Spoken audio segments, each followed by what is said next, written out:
ಇಲ್ಲ ಕರೆಕ್ಟ್, ನನ್ನ ಮೇಲೆ ಒಬ್ರು ಸಾಮಾಜಿಕ ಕಾರ್ಯಕರ್ತ ದೂರು ಕೊಟ್ಟಿದ್ದಾರೆ.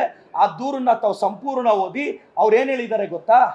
ಶಾಸಕರಾದಂಥ ಪ್ರದೀಪ್ ಈಶ್ವರ್ ಅವರು ಹಿಂಗ ಬಿಜೆಪಿಯವರು ಚುನಾವಣೆಗೆ ದುಡ್ಡು ಕೇಳಿದ್ದಾರೆ ಅಂತ ಆರೋಪಿಸ್ತಿದ್ದಾರೆ.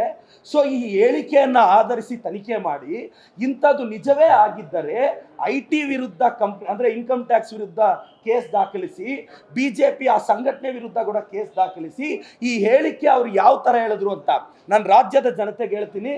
ನಾನೊಬ್ಬ ಟೀಚರ್, ನಾನೊಬ್ಬ MLA, ಅದಕ್ಕಿಂತ ಮುಂಚೆ ನಾನೊಬ್ಬ ಜರ್ನಲಿಸ್ಟ್. ನನಗೂ ಸೋರ್ಸಸ್ ಇದೆ. ಈಗ ನಿಮ್ಗೆ ಹೆಂಗೆ ಇನ್ಫಾರ್ಮೇಶನ್ ಸೋರ್ಸಸ್ ಬರುತ್ತೆ?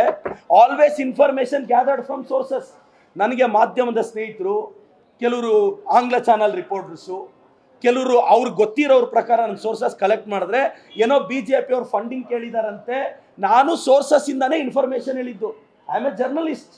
ನಾನು ಸೋರ್ಸಸ್ ಇಂದ ಹೇಳಿದ್ದೀನಿ. ಅವ್ರು ಸಾಮಾಜಿಕ ಕಾರ್ಯಕರ್ತರು ಕೊಟ್ಟಿರೋ ಕಂಪ್ಲೇಂಟ್ ಬಗ್ಗೆ ನನಗೆ ಗೌರವ ಇದೆ. ಎಸ್, ಆ ನಿಟ್ಟಿನಲ್ಲಿ ತನಿಖೆ ಆಗಬೇಕು. ನಾನು ರೆಡಿ. BJP ಅವರೇ CJ ರಾಯ್ ಅವ್ರನ್ನ ಕೊಂದಿರೋದು IT ಬಿಟ್ಟು ಅನ್ನೋದು ನನ್ನ ಅಭಿಪ್ರಾಯ. ಸರ್, ನಾನು ರಾಜಕಾರಣಕ್ಕೆ ಬಂದಾಗಲೇ ಈ ಕೇಸ್ಗಳಿಗೆ, ಡಿಫಾಮೇಷನ್ಗಳಿಗೆ ಎದುರದವನಲ್ಲ. ಅದು ಯಾವುದು ನನಗೆ ಪಾಪ BJP ಸ್ನೇಹಿತರು ಆಲ್ರೆಡಿ 7-8 ಡಿಫಾಮೇಷನ್ ಹಾಕಿದ್ದಾರೆ, ಮಾನನಷ್ಟ ಮೊಕದ್ದಮೆ. ನನಗೆ ಬೇಜಾರು ಏನು ಗೊತ್ತಾ ಸರ್? ಅವರು ಮಾನನಷ್ಟ ಮೊಕದ್ದಮೆ ಹಾಕಿದ್ರು ಅಂತ ಬೇಜಾರಲ್ಲ, ಮಾನ ಇಲ್ಲದೆ ಇರೋರು ಹಾಕ್ತಾ ಇದ್ದಾರೆ ಅನ್ನೋದೇ ಬೇಜಾರು.